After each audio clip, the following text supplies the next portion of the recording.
संसद के मॉनसून सत्र के दूसरे दिन मंगलवार को राज्यसभा में सपा सदस्य राम गोपाल यादव ने कोरोना वायरस महामारी के कारण बड़े पैमाने पर लोगों के बेरोजगार होने और उनमें पैदा हो रही हताशा के कारण आत्महत्या की बढ़ती प्रवृत्ति का मुद्दा उठाया।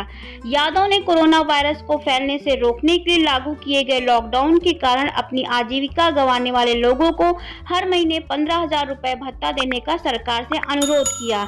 यादव ने शून्यकाल में यह मुद्दा उठाते हुए कहा कि लॉकडाउन के कारण करोड़ों लोगों की आजीविका प्रभावित हुई है और कई परिवार बिखर गए। ऐसे में बच्चों की पढ़ाई लिखाई तो दूर रही, वे भूखे सोने के लिए विवश हो गए।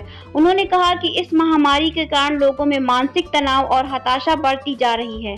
ऐसे में लोग आत्महत्या की ओर बढ़ रहे हैं। उन्होंने इस कड़ी में नोएडा का उदाहरण देते हुए कहा कि वहां इस बीमारी के कारण 44 लोगों की मौत हुई, जबकि पिछले कुछ महीनों में वहां 165 लोगों ने आत्महत्या की। यादव ने बेरोजगार हुए लोगों को हर माह 15,000 रुपए देने की मांग करते हुए कहा कि इससे लोगों को कुछ तो सहारा मिल सकेगा और वे जीवित रह सकेंगे। उन्होंने कहा कि पश्चिम से लेकर पूरब तक हर सरकार ऐसा कर रही है और हमें भी ऐसा करना चाहिए। कांग्रेस के वरिष्ठ नेता आनंद शर्मा ने भी मानसिक स्वास्थ्य और आत्महत्या से जुड़ा मुद्दा उठाते हुए कहा कि भारत में कोविड-19 के कारण स्थिति और गंभीर हो गई है।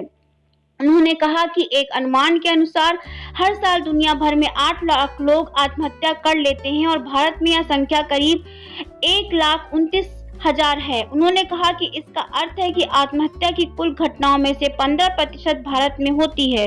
उन्होंने कहा कि रिपोर्ट के अनुसार 2019 में भारत में ऐसे मामलों की संख्या में 4% की वृद्धि हुई। उन्होंने कहा कि भारत में 3.5 मिनट में आत्महत्या की एक घटना होती है, जो काफी दुखद है। शर्मा ने कहा कि रिपोर्ट के अनुसार भारत में हर साल में से एक व्यक्ति के अवसाद से पीड़ित होने का अनुमान है। उन्होंने कहा कि कोरोना वायरस महामारी के कारण स्कूली बच्चों और छात्रों में अवसाद की समस्या तेजी से बढ़ रही है। उन्होंने यह भी कहा कि उन बच्चों के बीच यह समस्या और गंभीर है जिन्हें ऑनलाइन पढ़ाई आदि की सुविधा नहीं है, मध्याह्न भोजन नहीं मिल पा रहा है और कोविड को लेकर मन में भय तथा अनिश्चितता व्याप्त है। उन्होंने सरकार से इस संबंध में ठोस नीति बनाने और उचित कदम उठाने का अनुरोध किया।